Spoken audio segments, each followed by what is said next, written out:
On Fire, l'émission. Bonjour à toutes, bonjour à tous. Oui, ces périodes ne sont pas simples. Oui, nous ne vivons pas une époque formidable, mais oui, nous restons passionnés à votre écoute et avec l'envie de vous communiquer le plaisir que nous savons partager, à savoir celui de mettre en avant l'initiative d'un club qui a réussi des choses assez miraculeuses depuis ces dernières années, les Flammes Carolo Basket. Et nous sommes toujours très heureux de profiter avec vous de ces moments pour mettre en avant cette initiative d'un club qui a emmené les Ardennes jusqu'en Coupe d'Europe avec des matchs inoubliables. Vous les avez revisionnés ces jours-ci. Et puis ça va continuer parce que même si nous sommes dans une période un petit peu aléatoire, eh bien on sait que lorsqu'on a de la volonté, lorsqu'on croit en une équipe, lorsqu'on croit aux femmes et aux hommes qui font tout cela, eh bien on se dit que tout est possible. Merci d'être avec nous sur Flamme on Fire. Notre invité aujourd'hui, c'est celui qui contribue à la réussite de cette opération, le coach des Flammes Carolo Basket, Romuald Yarno. Bonjour Romuald. Bonjour Bruno. Comment Bonjour ça va Romuald? Ça va bien. Je suis en bonne santé.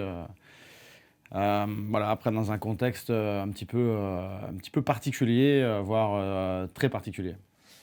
Comment vous vivez ça, vous, en tant qu'homme? Vous avez une famille, une femme, une fille, un entourage. Est-ce que vous avez peur? Est-ce que vous y pensez? Comment vous approchez ce moment qui est pas simple, c'est vrai?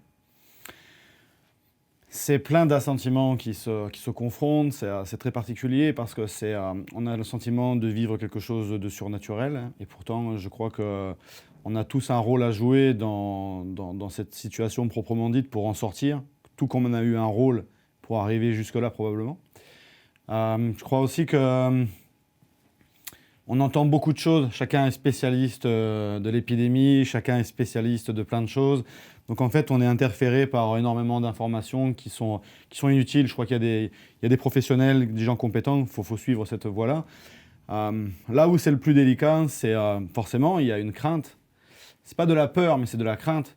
À titre personnel, j'ai pas peur pour moi, parce que je pense que ce que l'on est en train de vivre est en train de nous dépasser, tous et toutes. Personnellement, ça, c'est au-delà de ça. Alors forcément, ça part de ma fille, de ma famille, de ma grand-mère, de tous mes proches et puis de tous les gens que j'apprécie. Mais ça va au-delà de ça. Je me soucie de l'humanité. Il y a une forme d'angoisse et aussi de mal-être parce qu'il y a ce qu'on vit actuellement. Il y a ce qu'on a vécu aux abords de cette épidémie et puis il va y avoir les épisodes à venir et qui me touchent aussi parce qu'ils sont nourris de beaucoup d'interrogations, parce que comme j'ai dit, ça nous dépasse toutes et tous. Et je sais que ce virus-là peut arriver rapidement dans des pays, dans des continents comme l'Afrique, où ça pourrait générer des dégâts. Et on sait que la France est un pays qui est très cosmopolite. On connaît tous des gens d'origine africaine, voire des personnes qui sont africaines. Et ces gens-là vont être touchés, ou bien leur famille, et la maîtrise, elle va être difficile pour elles. Aujourd'hui, on est dans un service hospitalier, dans un secteur médical en France, où on est quand même plutôt confortable. Alors certes, il y a des gens qui décèdent tous les jours, mais voilà, on est quand même préservé, on est quand même favorisé, je crois. Donc il y a ce mal-être entre ce que nous, on vit, dans mon foyer, dans ma ville, dans mon département, dans notre pays. Et quand je le confronte à ce qui peut se passer dans le monde, il y a forcément un mal-être parce qu'aujourd'hui, on va revenir sur nos intérêts personnels. Est-ce qu'on doit jouer, pas jouer? Ça part dans plein de choses. Il y a beaucoup de discussions. Et moi, je me dis, mais il y a des gens qui vont être amenés à être en difficulté dans les mois à venir. Et ça, c'est important. Et on est impuissant parce que qu'est-ce qu'on peut faire pour les aider à part penser à eux? Et voilà, donc c'est très paradoxal en fait. Mes sentiments se croisent, se coupe, il y a des fois de la colère parce que la nature a horreur du vide et j'ai plus la façon de voir les choses à dire que tout ça n'est pas un fait de hasard. Je ne suis pas dans la théorie du complot, mais quand je vois l'Australie par exemple qui a failli disparaître par le feu et ce feu s'est éteint par la nature, par des orages qu'ils n'avaient pas connus depuis 20 ans. Aujourd'hui c'est un virus qui se répand dans le monde entier et qui nous ramène tous sur un même pied d'égalité, c'est-à-dire que celui qui a la plus belle voiture, qui a la plus belle maison, qui a ci ou ça, ou qui a le plus d'argent sur son compte en banque, il est confiné comme tout le monde. Et ça ramène tous les gens, toute la population, toute l'humanité sur un même pied d'égalité. Et je crois qu'il va y avoir des enseignements à en tirer. Donc c'est de nouveau, ça c'est une projection sur l'après, mais qui me nourrit de sentiments qui viennent une fois de plus se confronter avec les précédents, quoi. Quelques mots, Romuald Arnaud, si vous le voulez bien, sur ceux qui vous entourent dans le club.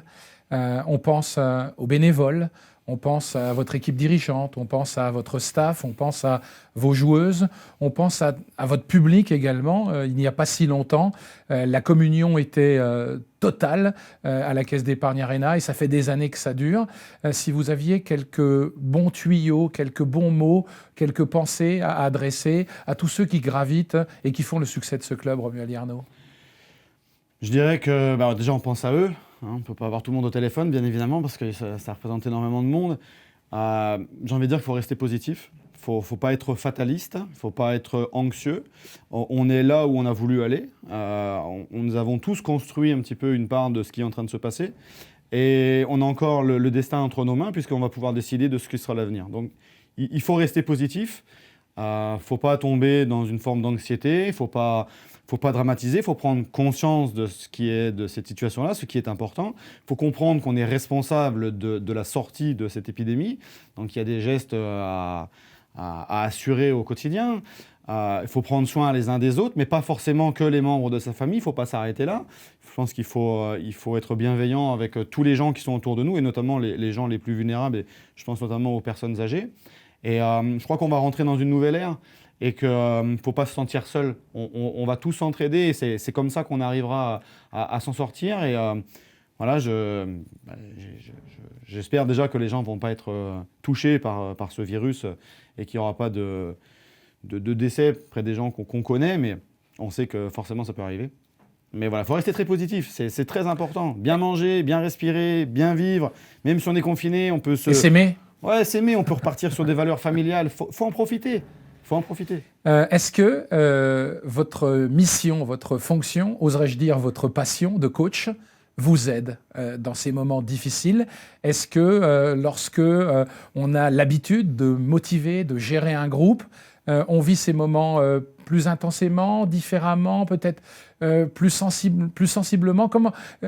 Est-ce que ça, pour vous, le fait d'être coach et de vivre ces moments-là, est-ce que c'est un plus, un moins? Comment vous vivez ça? Je crois que c'est un plus. On a une sensibilité qui forcément est différente parce que de par notre métier, on est orienté vers les autres. On œuvre beaucoup pour que des gens puissent prendre du plaisir, pour que des gens puissent performer. Aujourd'hui, dans la situation actuelle, je le dis et je le redis, je ne vais pas penser à moi, je vais penser à ma fille, mais j'ai surtout pensé à tous les gens vulnérables, à tous les gens qui n'ont pas accès au domaine médical qu'on peut avoir comme chez nous, je l'ai déjà dit. Après, c'est se manager soi-même. Se manager soi-même parce que si on arrive à rester positif soi-même, on transmet cette vague-là du positivisme. Et c'est ça qui est important. Et si d'autres personnes prennent le relais, je pense que c'est que mieux. Donc après, chacun à sa façon. On ne peut pas manipuler la période actuelle. On ne peut pas la préfabriquer dans l'orientation psychologique et philosophique de telle qu'on va traduire les choses. Mais... voilà, moi j'ai ma façon de voir, je suis hypersensible à ce qui se passe, mais ça ne se verra pas. Donc après, c'est pas un jeu de dupes, hein, c'est vraiment du concret, mais chacun a sa façon d'œuvrer. Moi je prends du recul et j'essaie de prendre de la hauteur pour pas prêcher la bonne parole, mais essayer de garder tout le monde uni et puis de rester positif et surtout ne pas tomber dans un climat d'anxiété, quoi. Revenons au basket, coach Romuald Arnaud. La Ligue féminine vient de prendre une décision. La décision, c'est de dire on n'en prend pas jusqu'au 10 avril. Quel est votre point de vue par rapport à cette décision? Mon point de vue, il est délicat parce que je sais plus ou moins, même assurément à 100% de quoi est nourrie un petit peu la réflexion. Donc ça paraît être une non-décision, mais au-delà d'être une non-décision, c'est aussi pour prendre la mesure juridique par rapport au contexte économique de ce que tout ça va engendrer pour les clubs sportifs, parce que c'est périlleux. Alors, c'est loin de ce qu'on vient de dire, parce qu'il faut qu'on soit bienveillant et que le plus important, c'est de sortir de cette épidémie avec un maximum de concitoyens qui puissent être là après et en forme, en bonne santé. Néanmoins, forcément, on est obligé de se pencher aussi sur les intérêts des uns des autres. Et sur la Ligue féminine, il y a le souci de terminer la saison, même si vraisemblablement, je pense que la saison ne se terminera pas. Et je ne souhaiterais pas qu'elle se termine. Maintenant, c'est facile aussi de dire on stop. Il y a tout un modèle économique derrière, il y a des enjeux et voilà, il y a des choses sur lesquelles on doit faire attention. Et c'est pour ça que la fédération a aussi encore besoin de temps avant de trancher définitivement, je pense. Alors il est vrai, Romuald Yarno, que malgré tout, si ça devait reprendre, ce ne serait pas simple. Parce que les Flammes Carolo, comme bon nombre d'ailleurs de clubs sportifs en général, ont des joueurs et des joueuses, en l'occurrence des joueuses étrangères. Ce ne serait pas simple. Comment est-ce qu'on devrait s'y prendre si reprise il devait y avoir? Ou bien pour vous, la cause est entendue, ça ne reprendra pas? Pour moi, il ne faut pas reprendre. Pour moi, on ne reprendra pas. Et j'irais même jusqu'à dire, sans mettre d'ultimatum, mais je crois que si ça devait reprendre, je ne suis pas sûr que j'accepterais que mon équipe reprenne. Parce qu'il y a le fait de jouer au basket, il y a le fait de se faire plaisir en prenant des décisions et en amenant les championnats au bout. Mais déontologiquement, je crois que ce n'est pas décent de penser reprendre. Faut faire confiance à la fédération. Et je le dis, si aujourd'hui elle recule, c'est pour des motifs qui sont tout autres que le jeu. C'est pas décent. C'est pas décent. Je l'ai dit tout à l'heure, je ne serais pas du tout confortable avec l'idée de reprendre.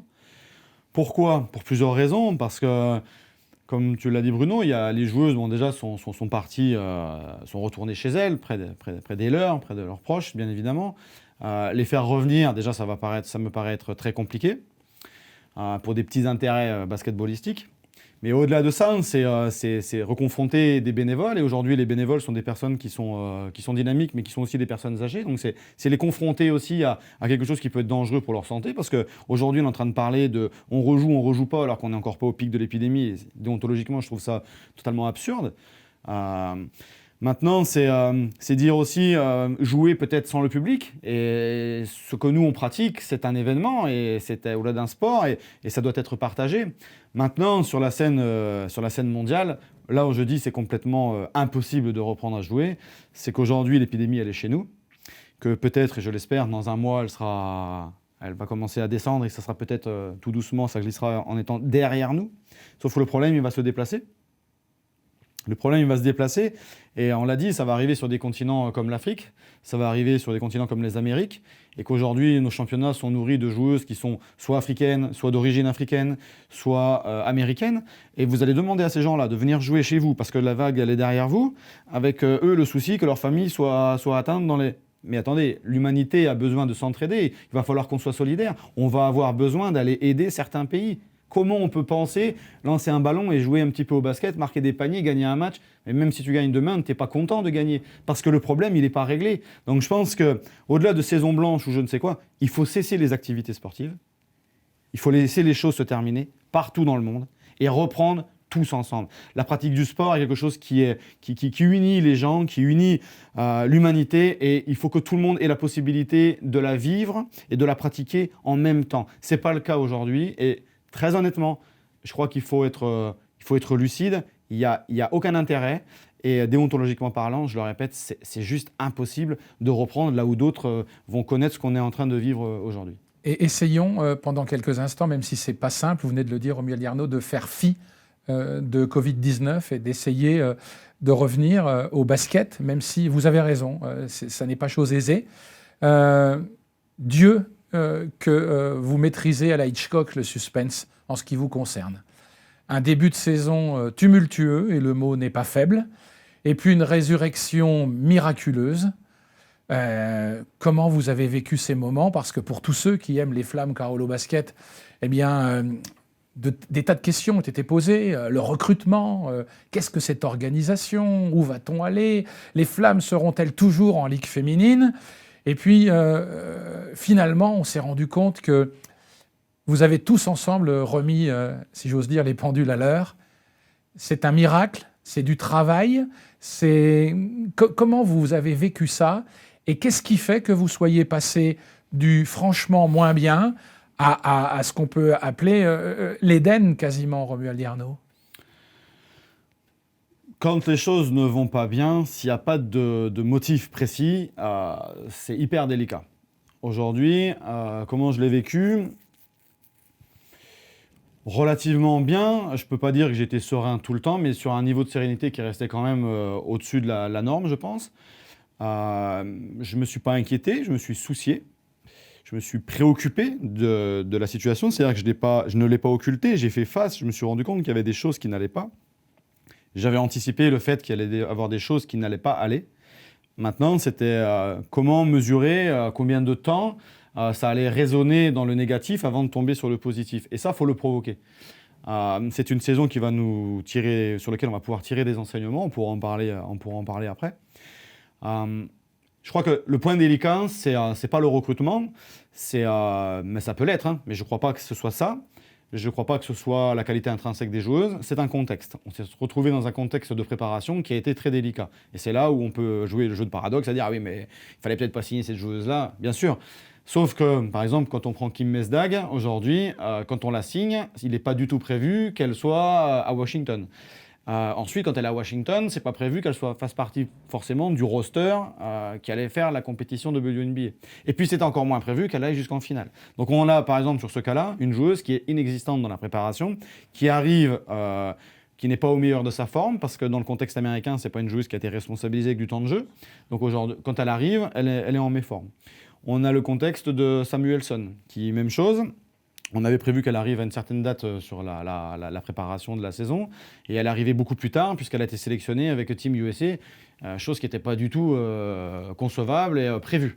Donc, voilà, beaucoup d'éléments qui font qu'à un moment donné, on a eu une préparation qui a été retardée. Il y a eu les Jeux panaméricains avec Collado, qui a dû repartir 3 semaines en plein milieu de la préparation, Andy qui a été blessé. Bon, bref, on ne va pas faire les caliméros. On a eu une préparation qui a été... ça a été la plus catastrophique que j'ai connue depuis que je suis au club. Donc forcément, on sait qu'on va le payer à un moment donné. Ça, c'est une certitude. Quand on avance dans le travail, on récupère l'effectif. Et puis ensuite, c'est le jeu des blessures. Il y a pas mal de petits pets. Il y a des petits pets qui, les gens reviennent, puis ils retombent à l'arrêt. Et donc, en fait, si je dois faire simple, c'est qu'on a manqué de stabilité, cruellement de stabilité, ce qui a permis à une hiérarchie de ne pas se créer, de ne pas opérer. Une cohésion qui est un petit peu anarchique parce qu'elle n'est pas fondée sur des choses concrètes. Mais Romuald, il y a eu une métamorphose, une étincelle. Ça a été... Est-ce que vous pouvez, alors bien sûr sans trahir les secrets des dieux, mais on a l'impression que tout à coup, alors qu'on se disait... cette saison va vraiment être une saison de perdition.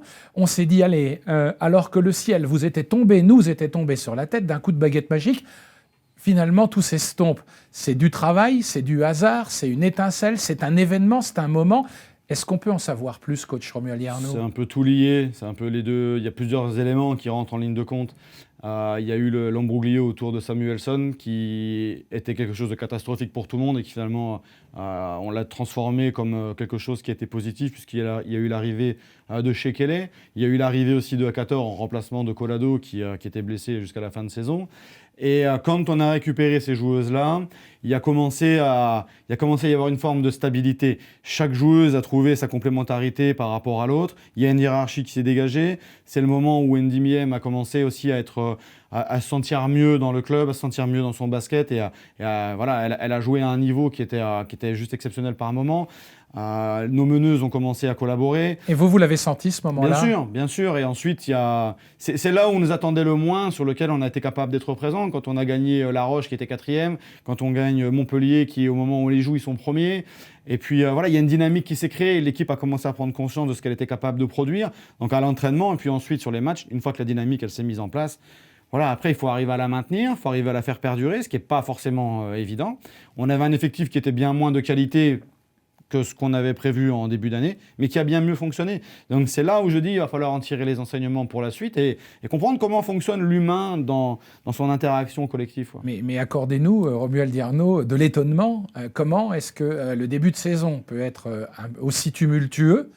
Et comment, du jour au lendemain, presque, même si vous venez de nous en décoder quelque part les rouages, là, pour le coup, quand la machine s'est enclenchée, on a l'impression que plus rien ne pouvait arrêter les Flammes Carolo Basket. Oui, parce qu'on a été pris de confiance, on a eu confiance les uns envers les autres, les individualités ont pris le dessus, le collectif a fait briller les individualités, et ça, c'était très important. Après, on sait aussi que je suis un coach qui a un basket qui prend du temps à se mettre en place et que tous les ans, on a des résultats qui sont bien plus performants d'année en année sur les fins de saison que sur les débuts de saison. Donc ça, je l'assume, que ce soit défensivement et offensivement. Mais le but, c'est je pense qu'on était vraiment bien parti dans cette saison-là qui est en train de se stopper. Mais je pense que c'est comme ça qu'il faut fonctionner. En ayant une préparation qui soit plus abouti, je pense qu'on est capable d'être performant beaucoup plus tôt et ça sera les enseignements pour l'avenir. Nous venons d'échanger, Romuald Yarno, depuis maintenant un peu plus de 20 minutes. Et pour éviter que ce concept soit rébarbatif, même si on ne se lasse pas d'écouter passionnément vos explications, peut-être qu'on peut se projeter un petit peu maintenant, avant la fin de ce petit set on fire que nous avons voulu ensemble pendant ces périodes difficiles. Concrètement, les Flammes sont en danger ? Les Flammes sont en danger, les Flammes peuvent être en danger. On n'est pas en danger intrinsèquement aujourd'hui économiquement, mais on peut rapidement l'être. Oui. Oui, parce qu'on ne dépend pas que de nous-mêmes. Aujourd'hui, si la saison doit s'arrêter, le nombre de matchs que l'on devait jouer, c'est un vrai manque à gagner et on ne pourra pas revenir dessus. À la différence d'une entreprise qui va pouvoir décider de travailler le vendredi après-midi, le samedi, et de faire un maximum d'heures ou de supprimer les congés, de pouvoir travailler pendant l'été. Nous, on peut bosser le plus possible, mais notre manque à gagner sur le produit à vendre, on ne pourra pas le récupérer, c'est une perte sèche. Même si, avec l'Eurocup, si on se tenait juste effectivement à la Ligue féminine, là, les propos seraient différents. Mais avec l'Eurocup, il y a malgré tout eu pléthore de matchs joués à domicile. Quelque part, c'est aussi important de le spécifier, que ce soit pour vos abonnés, pour vos partenaires, ça compte aussi. Bien sûr, le volume de matchs, on a rempli l'équivalent d'une saison. Mais les matchs qui devaient être joués ne seront pas là, donc je leur ai dit, il y a forcément un manque à gagner. Néanmoins, la saison a été fournie d'un bon nombre de matchs. On a eu aussi, même si c'était que devant 1000 personnes, la possibilité de jouer notre dernier match de quart de finale contre Basketland, donc c'est un moindre mal. Maintenant, voilà, il va falloir faire face. Il y a la perte sèche du moment et puis il y a comment construire l'avenir. Et c'est ça qui est très très délicat. On parlait de stabilité par rapport à l'équipe. Il va y avoir la stabilité de cette intersaison. Comment construire ? Et c'est là où le point il est délicat parce qu'il y a bon nombre d'effectifs qui étaient totalement bouclés déjà dans la Ligue féminine avant l'arrivée du Covid-19. Pour notre part, nous avons déjà avancé sur des reconductions de contrats, sur des recrutements. On n'a pas terminé puisqu'il nous reste encore 2, voire peut-être 3 postes à recruter.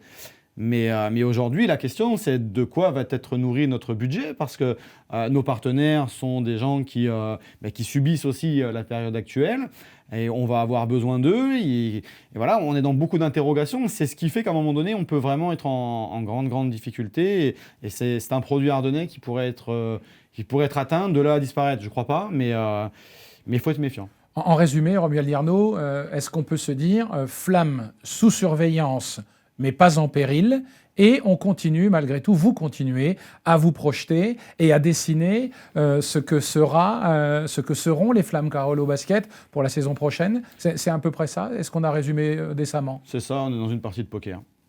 On va avancer un jeu de cartes d'un côté et en espérant construire le budget, mais en ne pouvant pas avoir toutes nos garanties réunies. Si ce n'est que, comme je dis, il faut rester positif, il ne faut pas tout dramatiser. Le contexte ardennais fait que les gens sont quand même solidaires, on travaille très bien entre nous. On passera le cap ensemble. Je crois qu'on passera le cap ensemble. Donc on va continuer à avancer parce qu'on est dans la période dans laquelle il faut avancer. C'est une fois de plus paradoxal. Mais bon, voilà, la vie continue et c'est à distance avec les agents. Mais aujourd'hui, il se trame des choses, même si on ne joue plus. L'équipe se construit pour l'année prochaine. Lors des émissions autour des élections municipales, on avait offert la possibilité à chaque homme politique de conclure pendant à peu près 1 minute. On va vous offrir la même. On va vous l'offrir en tant que coach et en tant qu'homme. Si vous voulez, vous regardez la caméra là, elle vous appartient et vous avez 1 minute pour vous adresser à tous ceux qui sont fidèles aux Flammes Carolo Basket et à Ardennes TV. Et on sait que nous sommes des milliards. Moi, je ferai pas de la politique, donc je parlerai avec le cœur et simplement dire, écoutez, je sais qu'on est dans une période qui est très très spéciale. J'espère que prenez soin de vous, prenez soin de vos proches, prenez soin de les concitoyens qui sont autour de vous, parce qu'il y a des gens vulnérables qui ont besoin peut-être d'aller faire les courses, peut-être de discuter un petit peu, d'avoir un petit mot de solidarité, et ça c'est hyper important. Les Flammes, c'est secondaire. On œuvre, nous, de notre côté, pour continuer à exister, à perdurer. Et je sais qu'on pourra compter tous les uns sur les autres pour être solidaires et refaire des saisons aussi magnifiques qu'on a connues par le passé. Merci Romuald Yarno. Merci Bruno.